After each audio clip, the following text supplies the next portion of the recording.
Hello and welcome to the Harrogate podcast with me, Andrew Gray. Today I'm absolutely delighted to have the delightful Rachel Auty with me. Now Rachel is many things. First of all, she is the head of communications for the Harrogate Theatre, full time. And if that wasn't enough, she's also the volunteer editor of the Harrogate Review. On top of that, she's also the founder of the Women on Tap movement, which is all about beer. And she's got children, and she does lots of other things. Welcome Rachel, how are you? Obviously tired, no doubt. I'm tired just listening to that, to be honest, but no, I'm okay, thank you. So Rachel, you are many things, very busy, certainly one of those things, but tell my listeners, who are you, where were you born, where have you lived in Harrogate your whole life? Do you go back, so ancestors go back in time to Harrogate, or are you like me, a sort of newbie to Harrogate? I have pretty much lived in Harrogate all my life. And I have been away for little pockets of time, like when I went over to uni, and have worked in Leeds and little bits like that, but ultimately always seem to end back up in Harrogate. My mum's family are all from Harrogate. My nan is still going strong in Harrogate well into her 90s now, and it's just a place that I always seem to come back to. So yeah, it's a big part of my life. Yeah, Harrogate, born and bred, probably the most Harrogate person I've interviewed on the Harrogate podcast. It's about time that we had someone who's got Harrogate blood running through their veins, unlike my Mancunian blood, which I do always tell people about. As the head of communications of the Harrogate Theatre, you have one of the most interesting jobs, it seems to me, for a Harrogate person, bang in the heart of town with thousands of people going through the doors all the time. It's a charity. And you get to see all these fantastic acts. I mean, you have fallen on your feet, it seems. Do you realise how lucky you are? I do. It's a great job. It's a very rare opportunity, I guess, as far as jobs go. And I have worked in all over the place, but ultimately seeing this job come up in Harrogate, in the heart of Harrogate, it was just something that was too good to refuse, really. And how many years have you been in post? 4 years now. I've done all sorts in that time. We're a small team, so you do get your hands dirty. You've got to kind of do a bit of everything, and we all work really closely together. So it feels a lot longer than 4 years, but I think in a good way. Now, tell me about the structure of Harrogate Theatre. I only ask because I know the answer to the question, and it totally surprised me. So the theatre building itself is owned by Harrogate Borough Council. Harrogate Theatre, the company, is actually a charity, an arts charity that runs the theatre building as a theatre space. So we are completely independent from the council. We are an independent arts charity, and it's a very small team. Thank you. I didn't realise that it was so charity centric. I assumed that the charity bit was just sort of an offshoot, which was a small part of what the theatre sort of did. But I'm completely wrong about that, and I imagine a lot of other people in Harrogate as well have made that mistake. As a charity then, surely most of your funding is just from the Arts Council. Do you really need any ticket monies from the likes of me and my family? Surely the Arts Council pays for it all, I say tongue in cheek. Yes, if only it was that simple. It's much more complicated than that. We actually get a tiny amount of funding for the work that we do. It represents less than 7% of our annual turnover. So we have to generate that income elsewhere. And we are a receiving venue, which essentially means that a lot of the shows that we have in the building are touring shows put together by various different companies and agents and promoters. So the deals vary show by show, but ultimately we only get about 20% of every ticket that someone buys. With the exception of our pantomime, which thankfully exists as our own production and does fund a lot of our other work for the rest of the year. We'll come back onto the pantomime in a moment, which is famous, internationally famous almost, the pantomime. But when you said about the touring shows, so when I've seen some top comedians perform in Harrogate, and I'm always amazed they come to Harrogate anyway, I think we're very lucky to have such great theatre. So when I've seen, for example, like a Russell Brand maybe type person, you're saying to our audience that roughly speaking, out of the ticket price or whatever it would be, only around 1/5 goes to Harrogate Theatre? Yes. Goodness. Yeah. Okay, so then I imagine for most of those performances you're not making a profit, you're probably just breaking even. I guess. Is that about right? Absolutely, yeah. And so when we talk about asking people for donations on top of ticket money, it's obviously, it can be quite expensive to buy a ticket, but we have to do that because that donation is worth more to us as a charity than the ticket price itself, given that we can also claim gift aid on it and things like that. Got it. So if I was to buy a ticket, let's say for 20 quid, and then I decide to give a £10 charitable gift to the theatre, it's actually the £10 charitable gift which is of much more use than the £20 ticket. Yes, a lot more. It's worth a lot to us. Do you think the people of Harrogate actually know that? Because I certainly didn't. I don't think they do, because I guess from a customer experience, you come in and you see a show, and if it's sold out, then you kind of think, this is great, they're doing really well, they're making a lot of money from this. You can look at how many heads are in the room and do some sums, and you kind of think they're on a nice tidy little profit here. And when you realise that the reality of it is not that, it's quite an eye-opener, really. Yeah, and it is for me. I'm really surprised by that, and I'm really pleased to have you on the podcast to get that message out. Back to the pantomime, though, how many thousands of people went to the pantomime in Harrogate in the sort of 2018, I think went into 2019 sort of season? Yes, so we are managing to gradually increase panto every year, luckily, which is fantastic. But this last pantomime, 2018-19, ended the end of January. We had just over 33,000 people through the doors. It's an absolutely incredible, mind-blowing time to be working at the theatre. The amount of footfall, but everyone's happy, everyone's having a great time. There's loads of kids laughing, and it's just a really, really nice time to be there. Absolutely. And okay, so 33,000 for the pantomime, but in a year, how many people do you get through the door? So we sell just short of about 150,000 tickets. Obviously, some of those will be repeat customers, but that's the number of tickets that we sell through our box office that come and see our shows. And are those shows solely at the Harrogate Theatre, or are they I'm going to get this wrong, the Convention Centre or the Royal Hall? Royal Halls, thank yes. you very much, Rachel. I always get that reference. Are your shows at all three venues, or just at the one venue, or two of the three? So again, it is quite a complex setup. We have our Harrogate Theatre events team also do programme a number of events each year down at the Royal Hall and at the Convention Centre. So what we do is we very much look at who those people are, how many tickets would we sell for that person, and obviously our space is limited. We have 500 seats in our auditorium, so if there's an artist coming that we know will have a higher demand than that, we can look at those alternative spaces. Yeah, we're very lucky. I think we were talking earlier that we had the Eurovision back in, I think it was 1978, which is just staggering for a small town like Harrogate. We always punch well above our weight. I know that you've got a comedy festival, but I always forget when it is. When is the comedy festival coming up, and who are the acts, if you can tell us? We get some absolutely fantastic acts to the comedy festival. It has been going 10 years now, which is incredible. It's every October, so the dates vary. It depends on kind of who's touring and when that date falls, but it is every October.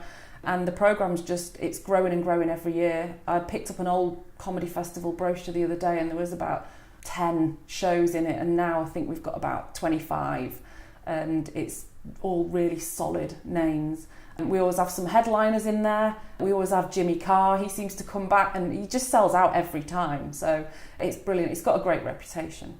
So with the likes of Jimmy Carr, who's utterly hilarious and totally inappropriate to be on a podcast like this one, why do they come to Harrogate? Is it just they're like a day out? Why Harrogate? Because we get the names that small towns really should not get. What is it about Harrogate that pulls them in? Do you have any idea? I think it's a great town for comedy. Our spaces are fantastic. So if you see a comedian at the theatre, the auditorium is fantastic. It's really intimate. It's a nice sort of experience to see someone up on stage, even just doing stand-up. But the Royal Hall as well is perfect for comedy. Jimmy Carr usually does go to the Royal Hall, and it's a great space to see stand-up comedy. It's the perfect night out, I think. Yes, it is. And what do all the venues hold in terms of numbers? So the Convention Centre is 2,000 and the Royal Hall is 1,000, and then the theatre's 500. And you have a studio as well in the theatre, I think. Yeah, we've got a studio space which is right at the top of the building, and that seats about 60, depending on what the show is. So how do my listeners become a member or a patron or whatever the correct term is at the theatre? We are actually, and you didn't even know this wasn't even planned, but we are actually about to launch a new membership scheme at the theatre so that individuals can get on board and support financially what we do. And that membership scheme is all about offering sort of money can't buy perks really, and artistic experiences as well, sort of meet the artist kind of behind the scenes sort of perks. But there's going to be some, we don't do pre-sales at the moment, we don't offer pre-sales to anyone, and as part of the membership we're going to start offering pre-sales access to the big headline comedians and the big drama. So hopefully that'll be a nice little appealing perk for lots of people. And the membership, we've got a really cheap £30 a year membership, but we've been speaking to some of our current supporters, and a lot of them want to give us more money than just £30 a year, which is lovely to hear. So we've got a few different options available on that, but it's all on the website. So you didn't hear it here first, it was on the website before I asked, and I should have checked. Yeah, it's exciting. I suppose that's the kind of thing you might buy for someone for a Christmas present, I guess. Yeah, absolutely. We do get people asking about membership as a gift. Now, Rachel, have there been any favourite acts or favourite moments you've had? Hopefully you can name drop a little bit, or just give us an idea who that of A-list, B-list celebrity was who said this or said that or did this or did that. I've seen so much. I've seen so much and such different. It's not, for me, it's not always about the big names. It's about the really interesting work that you get to see. It can be a completely unknown new artist that's bringing a brand new piece of work.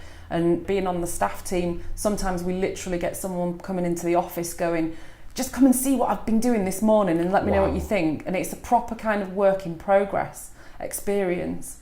And I feel really privileged to get that sort of real sneak preview of some of the work that will be coming up on stages in the future. You might not know, but if you do, are there any quirky things which any of the celebrities have demanded that they have in their rooms? We get all sorts. I think someone once wanted loads of towels, which was really weird. And then you get people that kind of want like all the booze, and then you'll get some that want they just ask for like water and bananas or something like that. We did have a comedian once that was demanding a straight banana, which I thought was quite an interesting one, and I think it became a bit of a signature on the tour. I can't remember who that was, but I just thought that was a brilliant story. I just picture everyone running around M&S trying to look for a straight banana for this rider. That must hark back to the European Union joke about the European Union enforcing straight bananas. It must be about that. Yeah. I'm not saying the European Union obviously enforced straight bananas, but it was a story I think was emanated. Now, I'm a huge fan of the theatre, particularly because my 9-year-old daughter uses the theatre on a Saturday morning to do this. Help me out with the words here, Rachel. The youth theatre. The youth theatre, that's what it is, and it is splendid. And I know that theatre's been going for about 119 years. But, is really the theatre that important to Harrogate, to our culture, to our economy? Well, I mean, looking at numbers, it certainly is. We've got an estimated economic impact of 17 million, which obviously is an important number for the town, but it's beyond that. It's more than just that. I mean, we bring the panto, which, as we've already said, engages so many thousands and thousands of local families every year. The majority of the audience is from Harrogate. That's a real tradition for so many local families.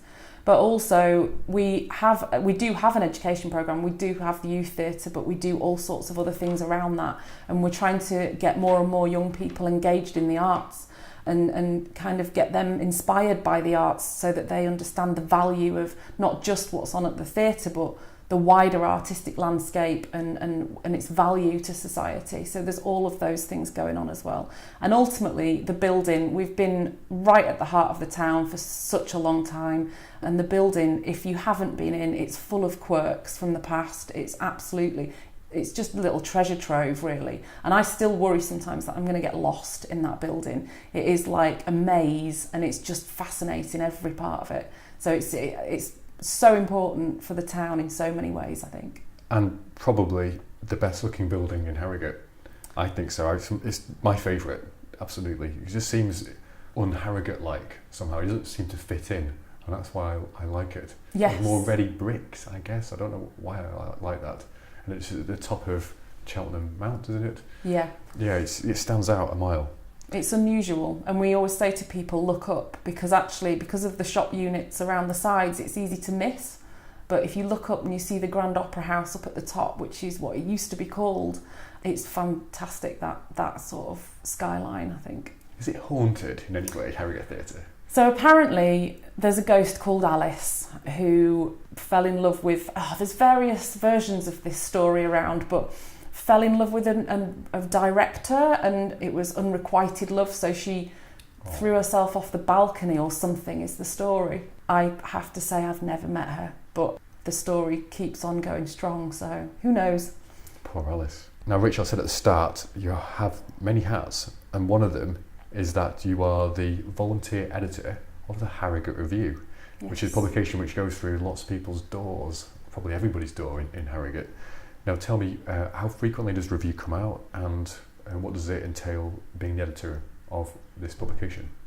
So it's out every 2 months, and it's basically about, for me, it's because I'm local, I'm on the ground locally, I am working at the theatre and doing various other things that I do. I know quite a lot of people, and I know quite a lot of things that go on, and ultimately it's a really nice kind of cultural what's on guide, really, is the Harrogate Review, with some nice editorial content slotted in between, and it's just a great local read, I think. So it goes out into lots of pubs, cafes, places that you're just going to be sat chilling, and it's a fantastic thing just to sit and browse through and learn more about the town and what's coming up. How many's in the print run? 5,000, I believe, are printed, and it is mainly through distribution, actually, the way that it goes out into lots of public spaces. Now, Rachel, as I said at the beginning, in the intro, you are the founder of Women on Tap, which is a slightly provocative name, I would say, and you sort of smiled when I said that earlier. But Women on Tap is nothing to do with what it may sound like. It's a quirky thing about beer, and you're a huge beer drinker. But, you know, most people, well, a lot of people I know are beer drinkers, but they haven't founded an organisation about beer. You must be a humongous fan. Tell us about Women on Tap, what you do, and how frequently you meet and arrange events and so on. Well, it started as an idea that I think I was sat in a beer garden having a beer at the time. Where have all best ideas come from? I just thought there must be more women like me, because I've always drunk beer, even when beer was, to be honest, pretty awful. I've just always been a beer drinker, and I just started thinking about other women that were drinking beer and other women that were probably working in the beer industry, and started to do a little bit of research around that, and realised that there were so many women brewing, and it's such a big kind of landscape out there for women, and I don't think that it's still considered by many to be a man's world, the beer industry and the beer as a drink, and I just wanted to do something to kind of try and shift those trains of thought, really. And when did you found Women on Tap? So the idea came in 2016, and then in 2017 in May we teamed up with the Little Ale House, which had not long been open at this point in Harrogate Town Centre, and just ran the idea past them. Rich at the time was in the bar a lot, the owner, and he was up for supporting that idea. We held a festival over the weekend. We got loads of beer brewed by women on the bar, and we did a couple of tasting events down in the basement at the Little Ale House, which is quirky in itself, and it was all about trying different flavours, getting people to appreciate the differences in taste and maybe try something that they hadn't tried before. The beer styles around today are really quite different, and I think that anybody that says they don't like beer just hasn't found one they like yet, because there's a beer for everyone out there. I think that should be your catchphrase, actually. And then, so that was 2017, sounds absolutely fabulous. Into 2018, I think you had a bigger festival than that. Were there more participants, more ale houses involved? What happened in 2018? So, well, first of all, we decided we wanted to do it again because we got such a great response, and we needed some money, so we decided to crowdfund, and we kind of thought, if people will chip in for this, then let's do it, because people want it, clearly, if they're going to help pay for it. And we raised, it wasn't a huge amount of money, but it was enough to run a festival. So we expanded, we got on board with more venues, places that we believe in as beer venues. We worked with Major Tom's, we worked with North Bar, Harrogate Brewing, we worked with Blind Jack's in Knaresborough. Coldbath Brewery? No, they weren't there. They weren't there. They are involved this year, but they weren't there at the time. And we had 5-day festival this time with different events across. Did you make venues. 5 days yourself? Yeah, it was very tiring, yeah. But we had a range of stuff going on over the 5 days. Meet the brewers, with women talking about their careers. We had tasting events, conversation panels, and food pairings and all that. So it was great. And why do you think women need a sort of helping hand when it comes to beer? You know, surely it's accessible for both sexes? Well, I ask knowing that the answer is definitely no. So the UK has the lowest percentage of women beer drinkers in the world. Wow. And that hasn't really changed in the last 10 years, despite the fact that beer has hugely changed in the last 10 years. And we're so far behind, and there's clearly reasons why. And there is a lot of research being done at the moment that those statistics have come from, and there's being more work done now to find out why. But a big part of that is traditionally it has been seen as a man's thing. You know, the woman might go home, make the food, while the man goes to the pub with his male friends, and there's a lot of if you'll excuse the phrase, hangovers from that. There's still a lot of sexism and just things that make women feel unwelcome in a pub, and it still lingers. So it's about doing more work to brush those things off and stop them happening. Good idea. And it seems like in a way that you're tapping into the zeitgeist. Traditionally, men's football and beer have been comfortable bedfellows. With the rise of women's football, which is just great to see, is the same thing happening with beer? Are more women engaging with beer perhaps because of it being synonymous with football? Have you noticed any trends that way at all? I think that beer's changed so much that it's become so much more than just that. It's become much more of an upmarket choice in terms of drink, whereas it perhaps didn't have that kind of reputation, 10, 15 years ago. You can drink beer at a restaurant with fine foods, and it's all about glassware these days. I think a lot of women are attracted to trying beer more when there's great glassware. And you see it in kind of the gin scene as well. If you go to a bar and you get a good gin in a great glass and it's presented properly, that is a fantastic experience. And it is about more than just drinking. It's about the whole experience that comes with that. And beer is very much moving into those realms. Rachel, I agree with you entirely.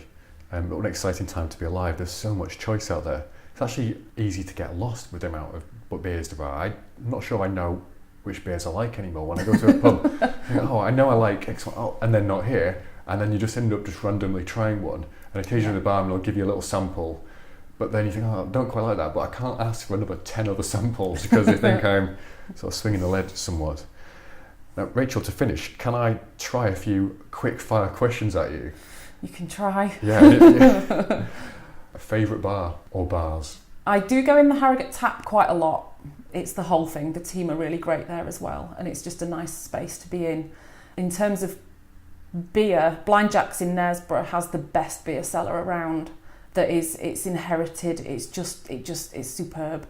A pint of cask in Blind Jack's is about as good as it gets. And the Little Ale House as well is a fantastic micropub. Very unique. Yes, it is. I love it. A favourite restaurant, if you have one? Do you know, it's not really a restaurant. I'm gonna big up another pub because Major Tom's do incredible pizza, and there's nothing better than a great beer and a Major Tom's pizza, in my opinion. It's fantastic. We spoke in the pre-chat about the misconceptions people have about Harrogate, and I know that you're eager to dispel them. What are the things that outsiders think about Harrogate which you think just aren't true and sort of get in the way of proper brand Harrogate? Well, it's this perception that Harrogate's just really posh and stuffy and quite straight-laced, and I don't believe that. I think that's just people not looking deeply enough. It's easy to see Harrogate and think of the immediate brands that spring to mind, and I'm not going to name names, but anyone listening to this is probably already thinking of exactly what I mean. There's so much more. There's so much more to the town. There's great outdoor events, there's great festivals, there's so much creativity going on in the town. There's lots of different pockets of communities doing fantastic things and coming together over just their passion for whatever that is.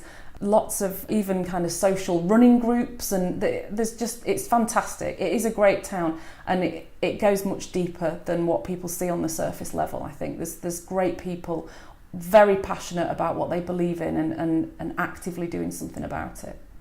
Rachel, that is a zinger of an answer. Probably my favourite answer I've heard, and I agree with every part of it. It's a great way to end.